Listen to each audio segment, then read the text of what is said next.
I'm Leigh Brown. This is Crazy Shit in Real Estate. Today, next level. Still can't believe I listened to it. Still can't unsee it. Susanna Medrano from Austin, Texas is bringing us a story that I frankly don't want to listen to again, but you're going to fall out. Enjoy the conversation, and I'll see you on the other side. Oh, Susanna. Oh, don't you cry for me. Look at you. I mean, I've seen that on my schedule today. That's all I can sing all day long. How are you? I'm great, Leigh Brown. How are you doing? Fantastic. Let me lower my chair so we're the same height on the screen. There we go. So first off, congratulations are in order, Miss President, right? Thank you very much. Presidente. It's like not La Presidente. That's right.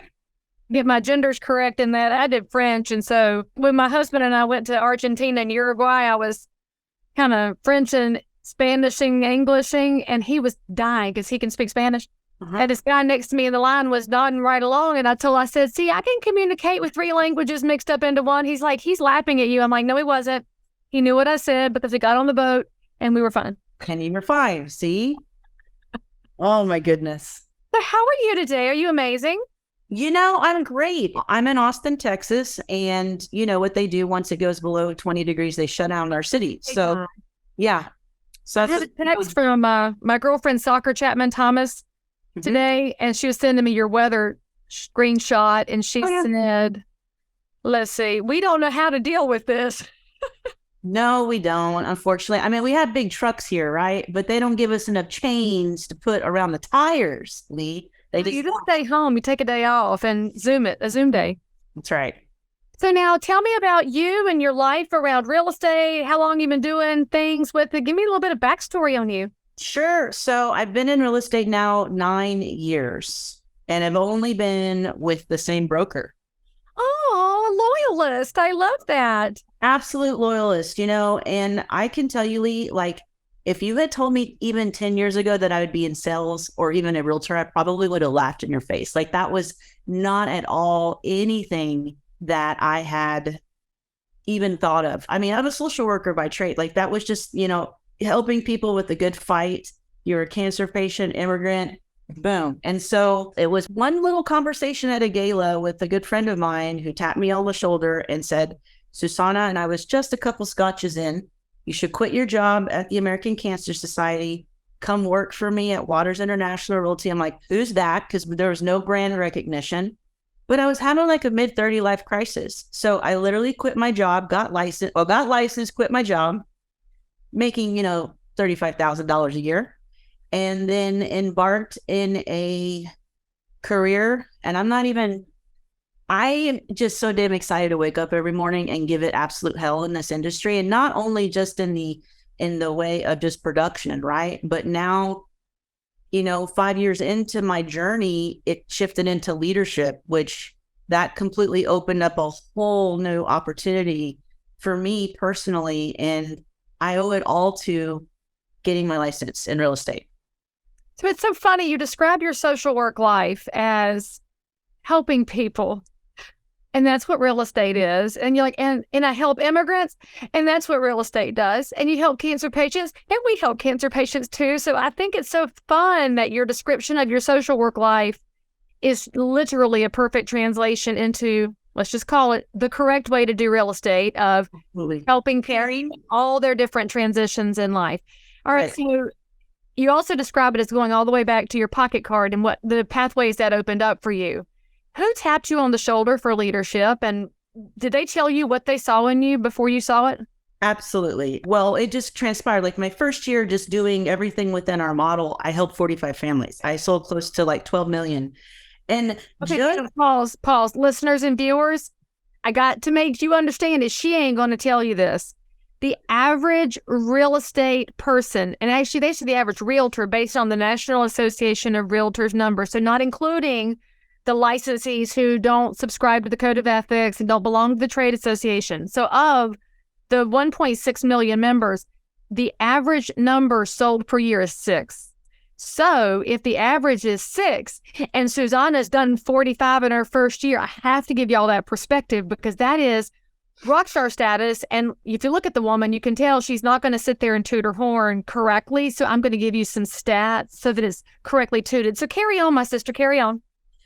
So, okay, yes. You know what it was about, Leigh? It was prospecting, time blocking. And I can tell you, I mean, we're a brokerage that gives out leads. I know there are other brokers, different models, but that was all on 1% converting leads. 13,000 dials I made my first year.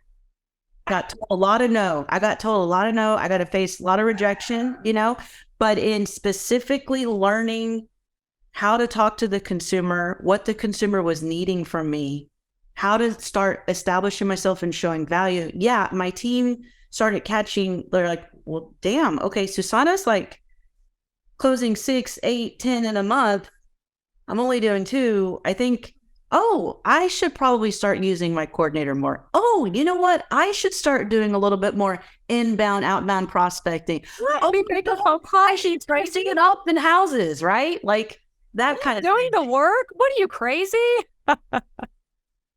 But I have to share a story with you because I mean, the title of your show, the crazy shit in real estate, like I literally have my own shit story. And this is just so appropriate for me to share with you a pivotal moment. Okay, guess what happens in your first year of real estate, right? You get enough to know what to get cocky. Some of us, it's like you get enough to know to where in my second year, I was like, I don't really need my team leader's help. I'm going to try to go ahead and push it on my own.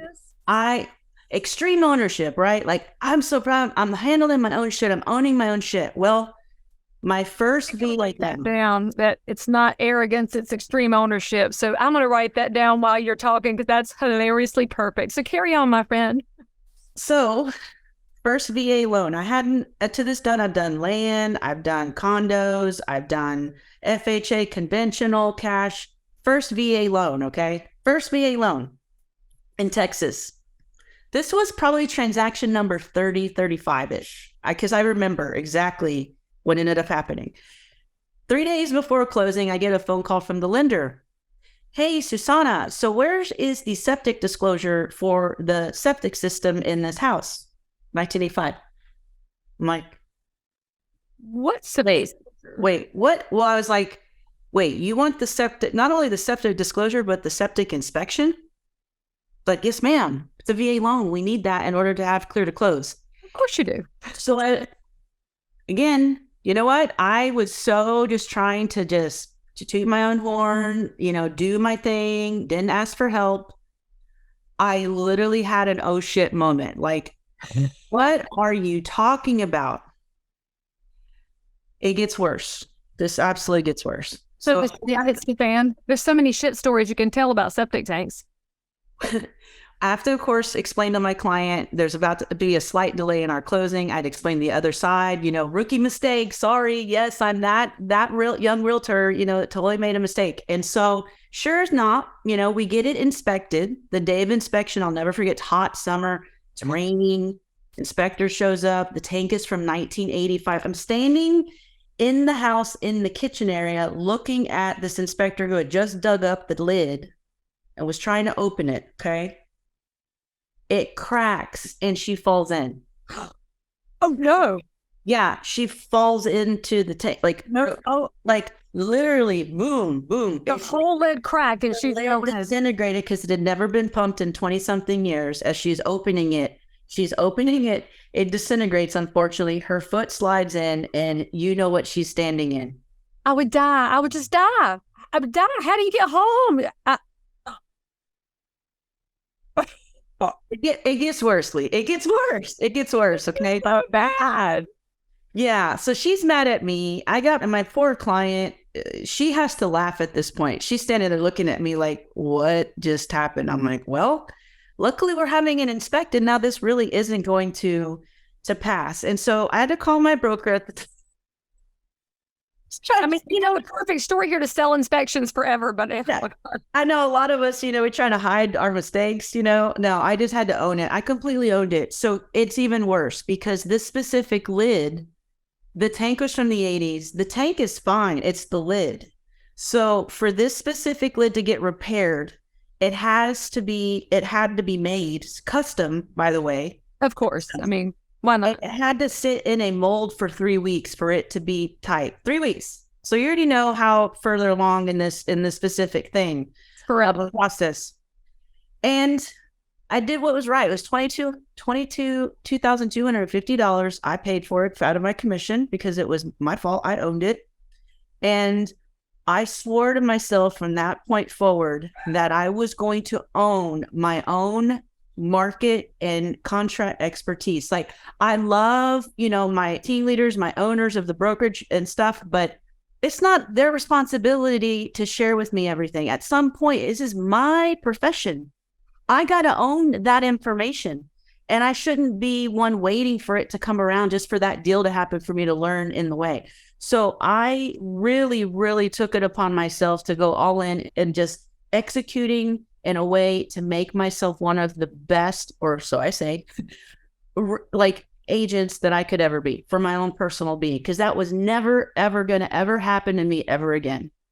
I don't ever want that to happen to anybody in the history of humanity ever again. That's the worst thing I've ever heard. The worst. No, that's like a reality TV stunt that should never happen. But I love your angle on that, though. We actually had this commission meeting a couple of weeks ago, the real estate commission, and one of their comments was, if only agents would read and understand the paperwork, because if you would read it word for word to your clients even, it would make sense.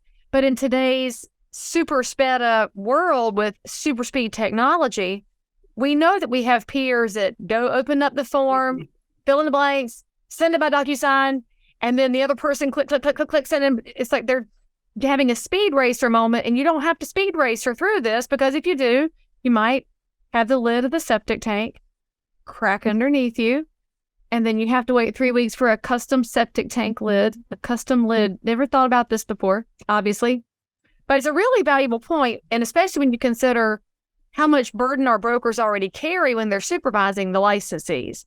Absolutely. So why don't we put unnecessary burden on them? And they're supposed to supervise and check behind us, but they're not supposed to call the client and say, now, did Susanna explain to you this earnest money? I want to know what she said. And right. In theory, we should do that with certain agents, but how do we get back to that point where we can get other agents to take it upon themselves to own their own shit for work and own it? So what would be your best advice to, not to a brand new agent, because the brand new ones, I think, have hope. How about the 30-year one who calls you and says, I've been doing this for 30 years and don't you tell me how to fill this out. Right. Meanwhile, everything's wrong. So what is your most loving leadership-y thing that you would say to them to encourage their improvement? If you are remotely awake, then you know that we are heading into some really tricky economic times. We have home buyers that have put the kibosh on buying because they have interest rate shock. We have sellers who have found out suddenly their houses aren't dipped in 14 karat gold. And as a realtor, you are still trying to keep up with the business you have and trying to answer questions in the meantime, while also managing sky high fuel cost at the pump. Never fear, because my new video course is coming out right now, and it's called How to Dominate During a Recession. Look, I've been a realtor for 22 years. I came through the last recession by the skin of my teeth. Actually, not even the skin of my teeth. My business went up every year during the Great Recession, and it's all because of education and getting in front of the curve so that I could serve as many neighbors as possible and help them weather this storm as well. So this course is 4 modules. There might even be some bonus content for you. And I have priced it so that everybody can get a hold of it and go out there and do great things for the American dream and for home ownership. The price is $199. Click on this link. If you take action, you can be the one who brings great information and great solutions, and also paired with realism and optimism into the marketplace that you serve. I am delighted to bring this out as quickly as possible because, friends, there's no time like the present to make sure our neighbors are stronger and we protect the American dream. Well, that's exactly why I got into leadership. Is I think that's where my broker saw the fact that I was taking it upon myself to not only learn everything I possibly could, but try to break it down and to inspire people to understand it's the will and the skill thing. Yes, you could be a broker of 30 years, but if you're not coachable, I don't want you on my team. You're a walking liability. So what we had to do, Leigh, very early on, like one of the first things that I did when I got into the director of sales role in my first year is we put literally some bumper car like things in the parameter, meaning that your contracts get checked. Meaning, for a while, it was me. You send me the MLS sheet and any attachments and your contract. Give me 10, 15 minutes. Let me look it over. And before you even send the draft to the client, which you are going to schedule a 20, 30-minute conversation and go over the paperwork before they sign. Yes, right? But before that, we're going to make sure that it's correct. Why? Because you have one shot. They lose trust if I'm not protecting my agent to make sure that they're not putting their first foot forward, whether it's a brand new agent, whether it's a senior agent. That was the thing. It was just the rule. Like, I don't care who you are, you're going to get your paperwork checked prior to you sending it to your client. And to be quite honest, that is still to this day one of the things that we do within our brokerage, because it protects us and it protects that person. We make mistakes. I still make mistakes in pulling out certain things, right? But putting that kind of thing in parameter, it makes everybody feel safe and secure. Now, the other thing I'm going to do with you is we're going to role play the hell out of how to intelligently decipher that contract. There are times when I'll have pages of it upside down and they pick a page and I'm like, okay, pitch me. What does it mean? Oh, well, like that over. I mean, Leigh, we're only as good as our weakest link, you know, and I want everybody to be a representative when they're with us. It means something. If it doesn't mean something to them, then we don't need that person on our team. Well, you make the perfect point, because obviously all of these are things legally we're supposed to do. We're supposed to, as brokers, supervise our agents. We're supposed to pay attention to the paperwork. But you made that one little comment when you said the will and the skill, which, by the way, is totally going to be the title of this episode, because I freaking love that phrase. But when you think about it, you said we have one shot with that client. And that's what we have to get back to, I think, as really good practicing professionals. And if you think about the last 3 years, of course, you're recording this end of January 23, the last 3 years of COVID, you've had people working at lightning speed because they had to. If you didn't work super fast, you'd miss your chance in multiple offers. They were writing 10, 12, 15 offers to win one.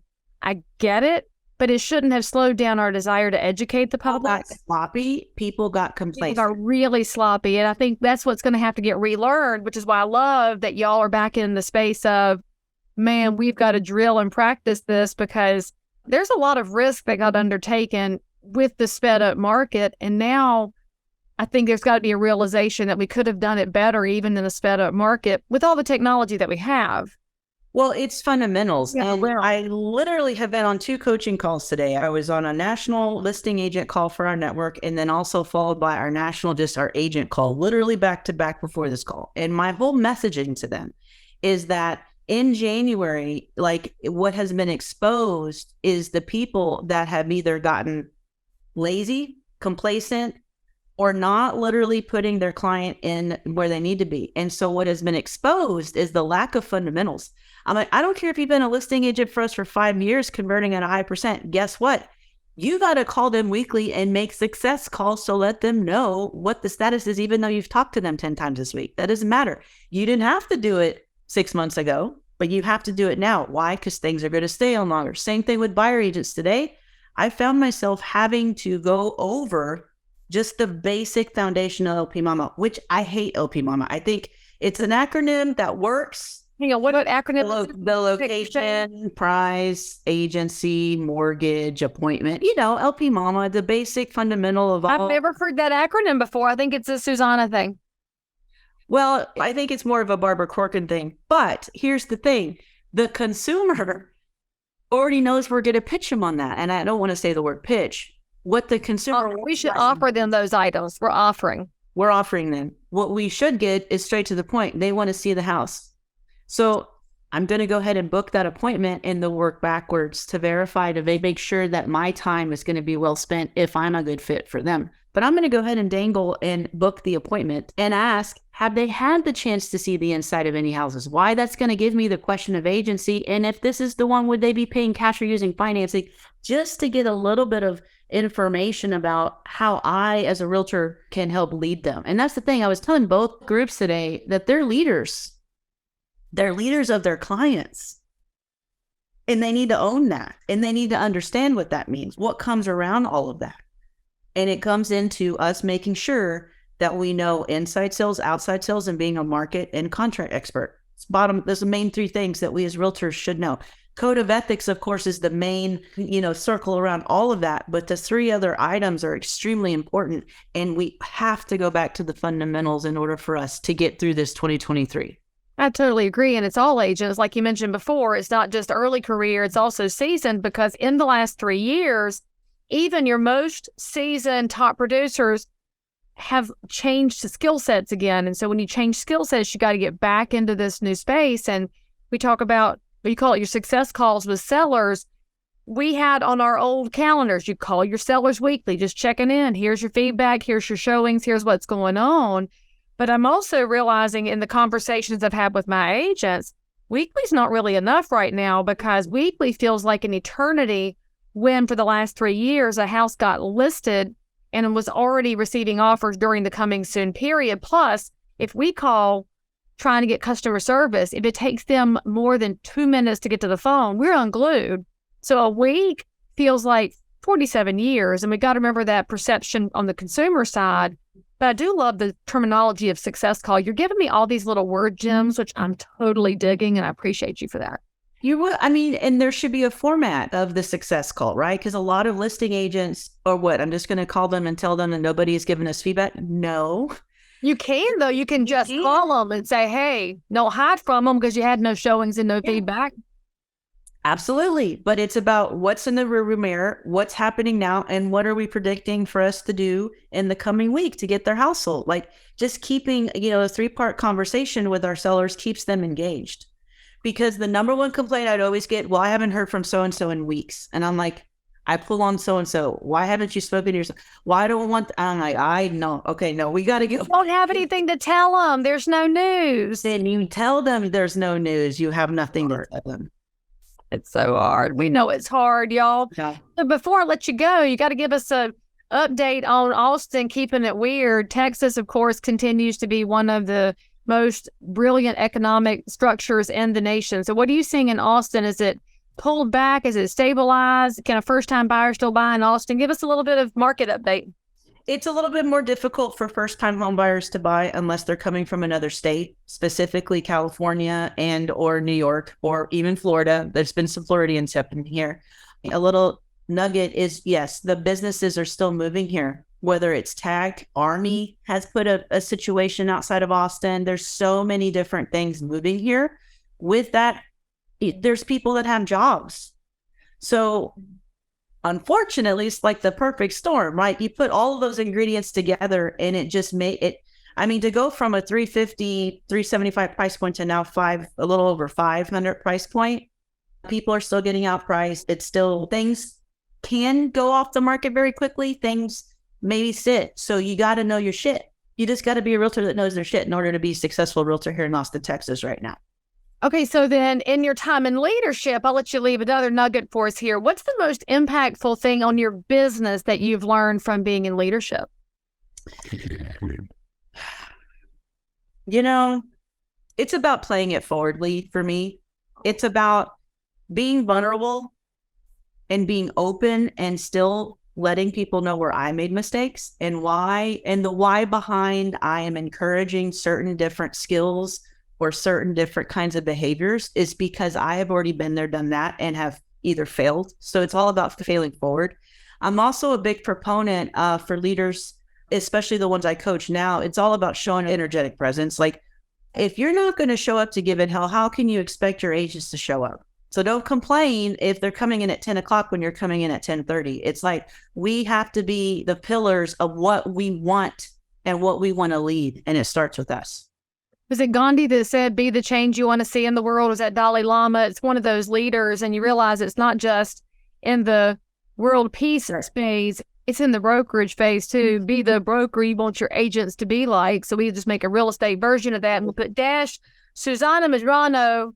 So if they want to find an amazing coach agent, all things awesomeness in Austin, Texas, what's the best way for people to find you? Instagram, like everybody else, right? Just go to Instagram, Susanna.Medrano, 2 N's, and just send me a direct message. And then we'll start it there. They can literally watch me. I'm in my own book challenge. I've done 2 so far. 2018, I did 52 books in 52 weeks on leadership when I took on my leadership role. Because, I'm not tired to go back to school. let's ask backwards. I'm just going to go ahead and figure it out myself. And so now I am only doing 24 because my wife would be like questioning like where I am at night as far as like reading. Yeah. Would you look at me one time? Yeah. Yeah. So it's only now just nothing but autobiographies I'm reading this year. So I'm posting about my journey so far about that. So do you listen or do you read? I have to read. I have to smell it. I got to be it. I got to see it. Yeah. I got to, Leigh. I got to. This lady sent me this book, The Path to Profits. I haven't read it yet, so hoping it's a good one.